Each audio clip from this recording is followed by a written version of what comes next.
teny iraika ambienimpolo taona ny tafika malagasy ny fanehoana ampahibe maso ny endrika vaovao isalorany no anamariana izany tsingeritaona izany ny anatsara ny fomba fiasa sy ametraka fandriam-pahalemana maharitra no tanjona everiny ho tratrarina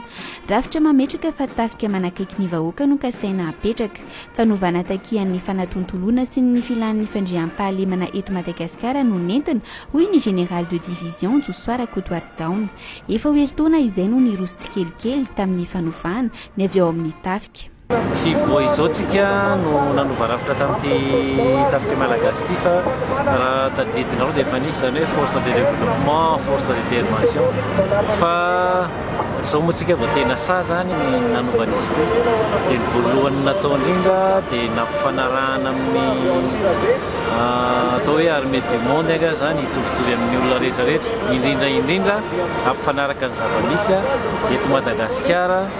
amin'ny rafitra fandriam-pahalemana zay no nahatonga ny anova rafitra mba hisiny tokoa n'ilay hoe tafika manakaiky vahoaka.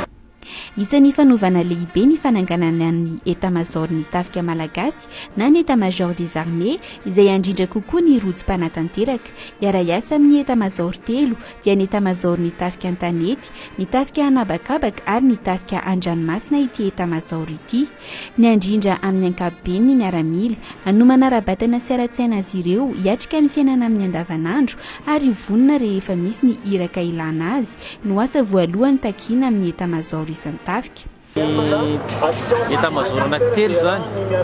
dia manomana ny miaramila mikarakara ny miaramila na amin'ny asaka administration na amin'ny fanatanjahantena manomana an'ireo miaramila ireo zany hoapita amin'ny fiainana andavanandro indrindrandrindra rehefa tonga ny opération ilana azy zay le ataontsika hoe chaîne organique dia ny asan'ny état-major ny tafika indray dia ataontsika hoe chaîne opérationnelle dia mampiasa an'ireo miaramila ireo amin'ny ilana azy sy arakarak'izay ilana azy eo moa ohatra ny antsika zao ny tena betsaka moa zao ny iainantsika amin'izao mandeha manao opération diovy zao no mandeha amin'izao any Mitongy du Sud ohatra zany resaka zany mandeha any keo ny BMM zao BMM3 bataillon multimission izay manampy ny kere any atsimo zany rehetra zany hoe mifandrimbona mifanampy zany ny asan'izy ireo raha atao bangitokana. Ho fametrahana ny rafitra vaovao dia misy ireo rezimanta teo aloha izay tsy maintsy nofoanana na navondrona ho iray eo anivon'ny tafika anabakabaka ohatra dia navondrona ho lasa base aérienne 213 ny base aéronavale d'Ivato na ny Bani sy ny base aérienne tactique d'Arivonimamo na ny Bataka. Eo amin'ny tafika an-tanety kosa indray dia napetraka ny zone de défense et de sécurité na ZDS antsoina amin'ny teny malagasy hoe faritry ny fiarovana sy ny fandriam-pahalemana miisa 10 izay isolo région militaire izay miisa 4 teo aloha. Misy amin'ireo ZDS ireo no isahana faritra roa na telo na mifanarahana amin'ny toetany ny lafiny ara-stratégique sy ny fanatanterahana ahitana délégation militaire régionale na DMR isaky ny faritra ary hiaraka hiasa akaiky amin'ny tompona andraikitra eny amin'ny faritra ireny DMR ireny izy ireo no andrindra amin'ny ankapobeny ny andraikitra tokony ho raisin'ny tafika eny anivon'ny faritra ametrahana base opérationnelle avancée na BOA any amin'ireo faritra tena mamaivay ny asandahalo sy ny tsy fandriam-pahalemana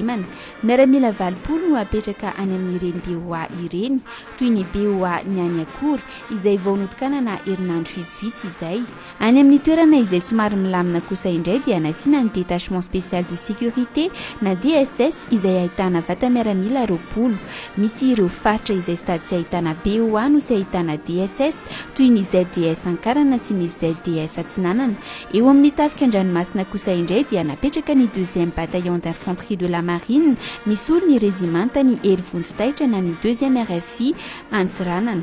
Ao anatin'ny tafika an-dranomasina ihany koa no napetraka ny ZMPI na ny zone maritime de protection et d'intervention anankiroa ny ZMPI Avaratra Atsinanana sy ny ZMPI Atsimo Andrefana.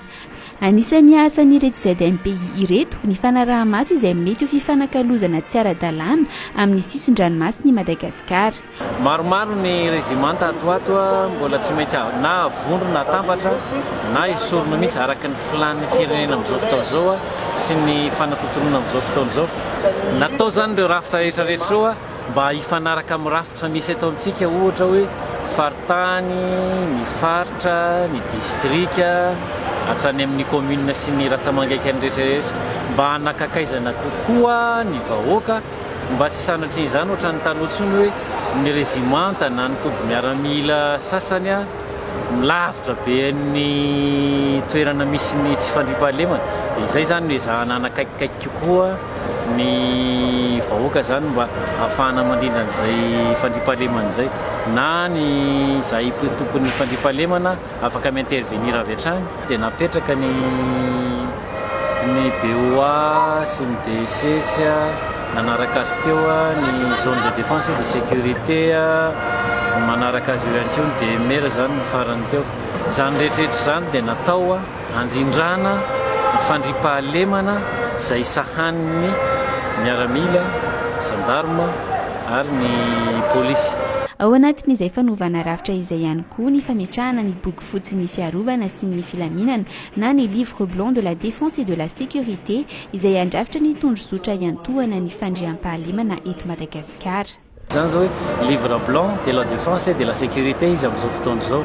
izay nandritra ny efa hoeritaona maheritsika ny nanao azy fa mipitsopitsony kelikely sisa ny andrasantsika dia ho vita izy io. Izy io zany dia mandrafitra kapobeny ny fandriam-pahalemana eto Madagasikara. Natao fenona foana izy io fa arakaraky ny zava-misy tsinona. Ohatra hoe amin'izao fotoana izao sécurité sy ny Covid-19 zao ohatra hoe mbola manahirana antsika dia izay zany anisan'ny mibahatoeranao. Raha pitso raha afakapitso